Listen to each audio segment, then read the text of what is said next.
Bueno, sean bienvenidos a este video donde vamos a ver la construcción de un ciclo básico de refrigeración en el diagrama de Mollier a partir de los datos de temperatura y presión obtenidos del sistema.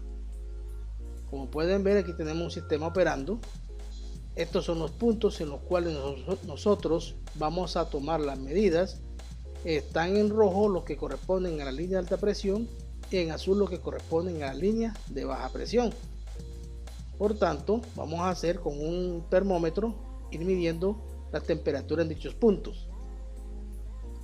Aquí tenemos la temperatura del punto A, que es la salida del compresor, 90 grados. Temperatura del punto B, que es entrada al condensador, 85. Temperatura del punto C, salida del condensador, 40. Temperatura del punto D, entrada del elemento de expansión, 38. No vamos a tomar la medida de temperatura del punto E, porque esa nos vamos a darla con el diagrama. Temperatura del punto F, salida de evaporador, con menos 7. Y temperatura del punto G, entrada del compresor, con 10 grados. Ahora vamos a tomar las medidas en los manómetros. Vamos a ver que aquí hay 9 PSIG y aquí tenemos 153 PSIG. Recuerden que este es un ejemplo con el cual vamos a hacer nosotros el diagrama. Aquí tenemos ya el diagrama de presión, tenemos nuestra curva. Ahora lo primero que se hace es dibujar las dos líneas de presión en el diagrama, tal como estamos observando. Aquí tenemos presión de 153 PSIG y presión de 9 PSIG, tal cual como la observan. Son horizontales, como estamos observando aquí en el diagrama. Lo segundo, con estos valores de presión nos vamos a las tablas de presión temperatura, y con el tipo de refrigerante, que es en este caso R134, vamos a hallar las temperaturas de condensación y evaporación. Entonces, para el caso, aquí tenemos con 153 PSI, nos da que la temperatura de saturación, para este caso nuestra, la de condensación, es de 45 grados. Por tanto, ahora vamos a dibujar la curva isoterma de 45 grados.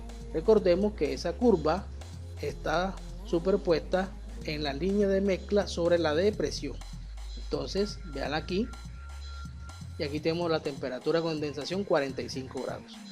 Lo mismo va a pasar con la temperatura de evaporación, va a estar superpuesta a la línea de presión en la zona de mezcla, que está acá. En este caso, a esa presión la temperatura de evaporación es de menos 15.08 grados. Entonces dibujamos, vean aquí, la curva de la temperatura de evaporación. Correcto. Estos son los dos primeros pasos y los más importantes. A continuación, recordando nuestro sistema, ahora vamos a dibujar las líneas de temperatura de los puntos a los cuales nosotros medimos las diferentes temperaturas. Recordemos, aquí tenemos las temperaturas medidas.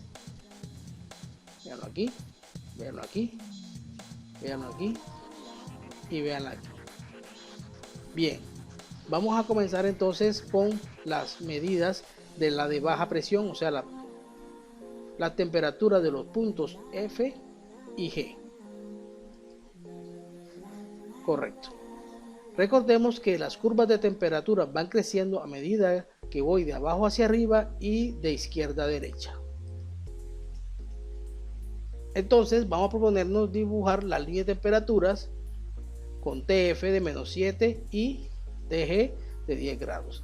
Esta es la TF, la temperatura del punto F, la salida del evaporador, y TG a la entrada del compresor. Esas curvas van aquí abajito.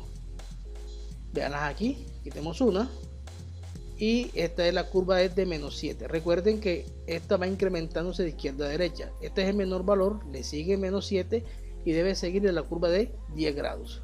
Veanla aquí. Entonces ya tenemos prácticamente dibujadas las isotermas de las temperaturas de estos puntos.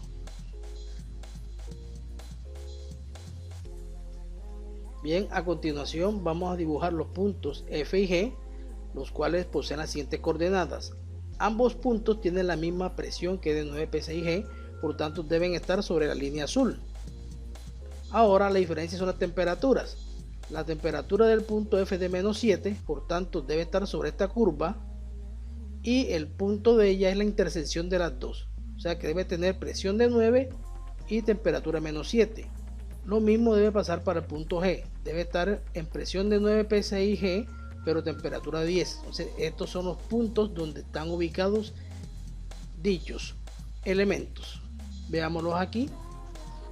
Aquí yo tengo el punto F y aquí tengo el punto G. Correcto. Ahora vamos a ver, a localizar los puntos de la línea de alta presión. Los puntos de la línea de alta presión son los puntos A, B, C y D. Recordemos sus valores, aquí los tenemos. Por tanto, vamos a ubicarlos en el diagrama. Recordemos que estas temperaturas van creciendo de abajo hacia arriba y de izquierda a derecha. Entonces nosotros tenemos que dibujar ahora mismo aquí 4 líneas. Vean que de 90 a 85, esta curva de 90 debe estar de este lado, la de 85 debe estar entre la de 45 y 90, la de 40 debe estar aquí de este lado, que es menor que 45, y 38 debe estar acá. Entonces vamos a ver esas curvas, veanlas aquí.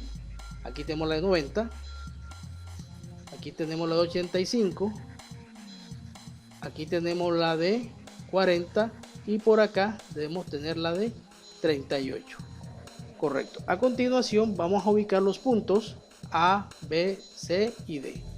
Estos puntos tienen en común que tienen la misma presión, 153, por tanto deben estar, como ustedes pueden ver, sobre esta línea. Pero el punto A tiene como característica temperatura 90. Vean lo que está en la curva de 90 y aquí está. Entonces es fácil de identificar. ¿Por qué? Porque todos los puntos están sobre la línea de presión y se intersectan con las diferentes líneas de temperatura.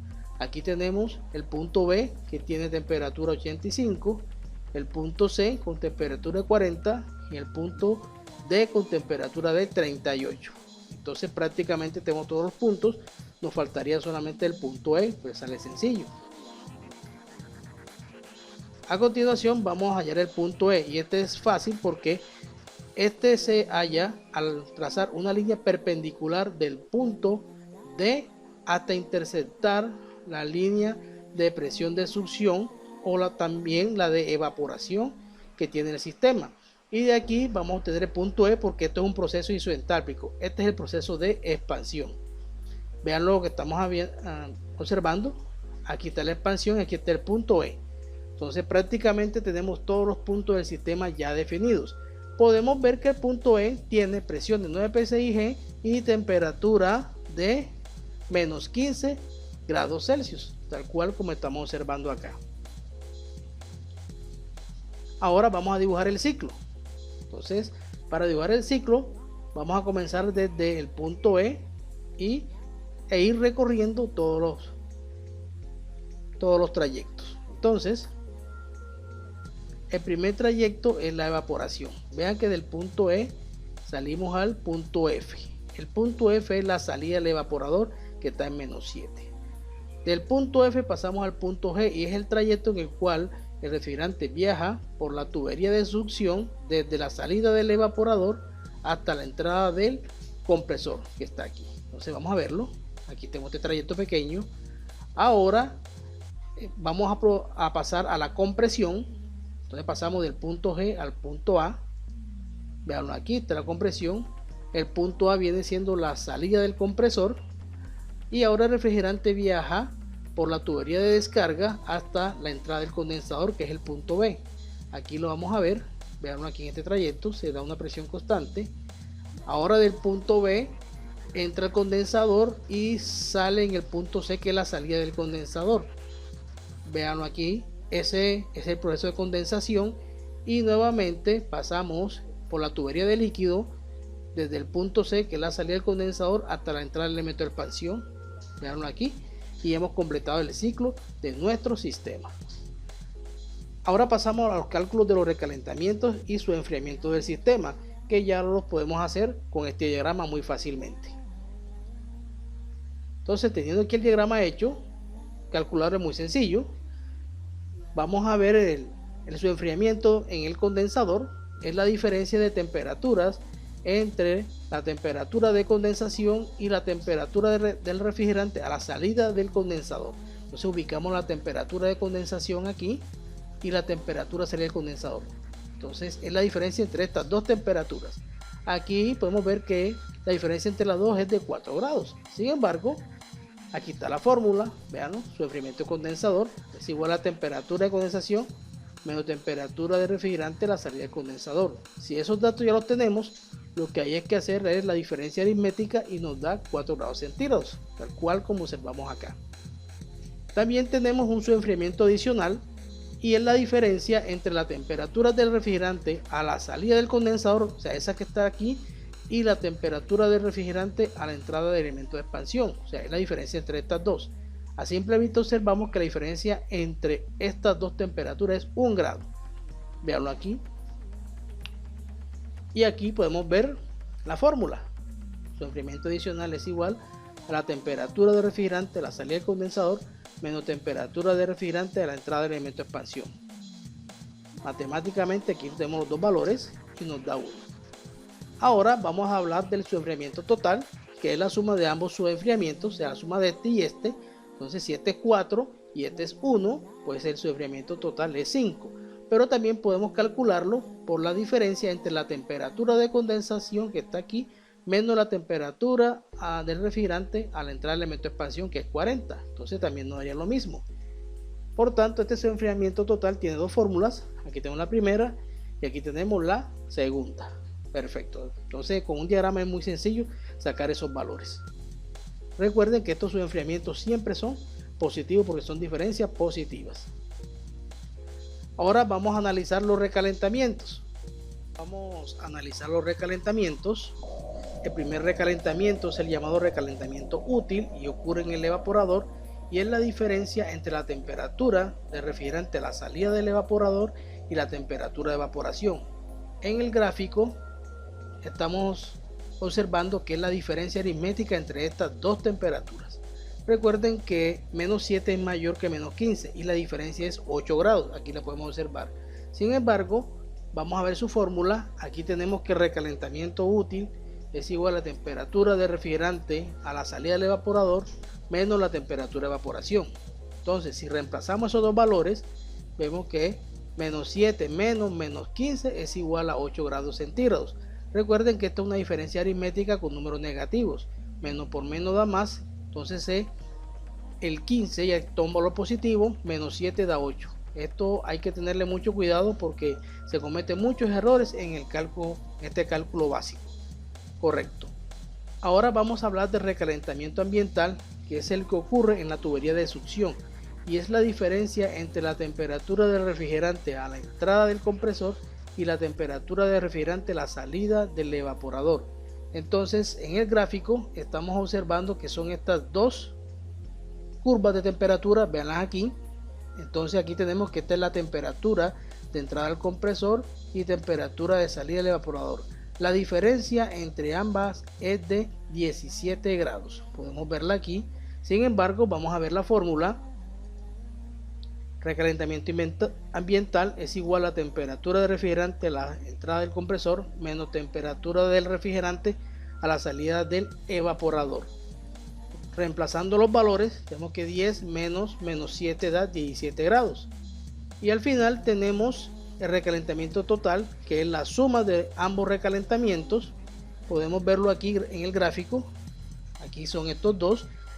Entonces yo puedo sumar ambos valores o también puedo expresarlo en función de la temperatura de entrada del compresor menos la temperatura de evaporación. Por tanto, este tiene dos fórmulas. Aquí tenemos la primera fórmula, recalentamiento útil más recalentamiento ambiental. Si reemplazamos los valores vamos a tener 25 grados y tenemos la otra que es la temperatura del refrigerante de entrada del compresor menos la temperatura de evaporación y por tanto sería 10 menos 15 da 25. Correcto. Bien, doy gracias por la atención y espero que les sirva mucho este video. Muchas gracias.